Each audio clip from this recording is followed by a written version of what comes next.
Tajuk berita, Sanusi kekal sebagai calon PAS kata Tuan Ibrahim. Berita seterusnya, Kuala Terengganu, Mesyuarat Majlis Syura Ulama PAS memutuskan Menteri Besar Kedah, Datuk Seri Muhammad Sanusi Mohamad Noor dikekalkan sebagai calon pada pilihan raya negeri PRN akan datang. Timbalan Presiden PAS, Datuk Seri Tuan Ibrahim Tuan Man berkata, keputusan mengekalkan Muhammad Sanusi diputuskan dalam mesyuarat diadakan pada petang Rabu.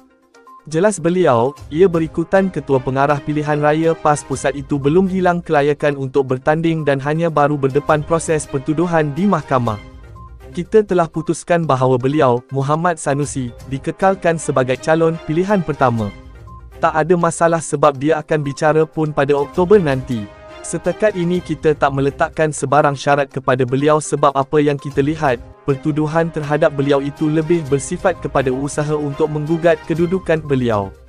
Kita akan lihat bagaimana proses pendakwaan ke atas beliau nanti, katanya. Tuan Ibrahim berkata demikian kepada pemberita pada sidang akhbar selepas menghadiri ceramah pilihan raya Dewan Undangan Negeri Dun Ladang di sini pada malam Rabu.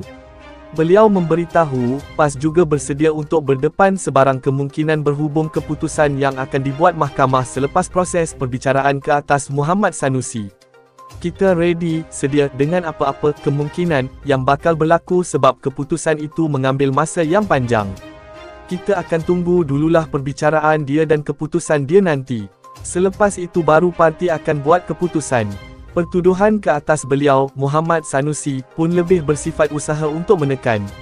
Tapi saya nak kata, beliau dianggap menghina raja. Saya berulang kali dengar ucapan, tak ada disebut pun penghinaan institusi di Raja Selangor.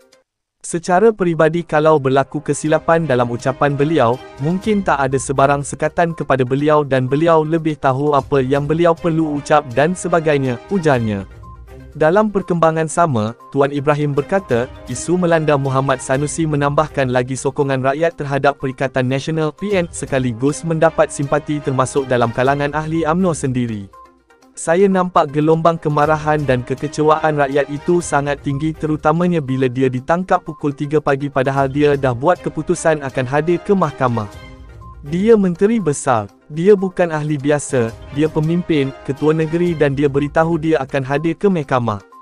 Tiba-tiba pukul 3 pagi dia diserbu, ditangkap dan itu menimbulkan kemarahan. Apapun isu-isu berkaitan mahkamah ini kita serahkan kepada mahkamah untuk buat keputusan. InsyaAllah kita harapkan keadilan buat beliau, katanya. Selasa lalu, Muhammad Sanusi yang juga pengerusi PN Kedah didakwa di Mahkamah Session dan Mahkamah Magistrate Selayang atas dua pertuduhan menghasut. Beliau dituduh mengikut Seksyen 41A Akta Hasutan iaitu mengeluarkan kata-kata menghasut berhubung pelantikan Menteri Besar Selangor dan penubuhan Kerajaan Perpaduan dalam ceramah politik minggu lalu.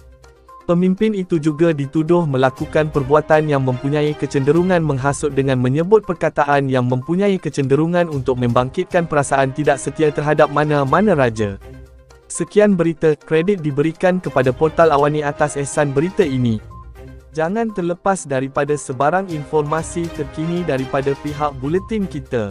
Jangan lupa like, komen, dan subscribe sebagai tanda sokongan anda kepada kami serta kongsikan video kami di media sosial, Facebook, Instagram, WhatsApp group, dan Twitter. Semoga kita semua sentiasa dilindungi daripada segala wabak penyakit, dijauhkan dari sebarang bencana dan sentiasa dimurahkan rezeki. Amin, ya Rabbal Alamin.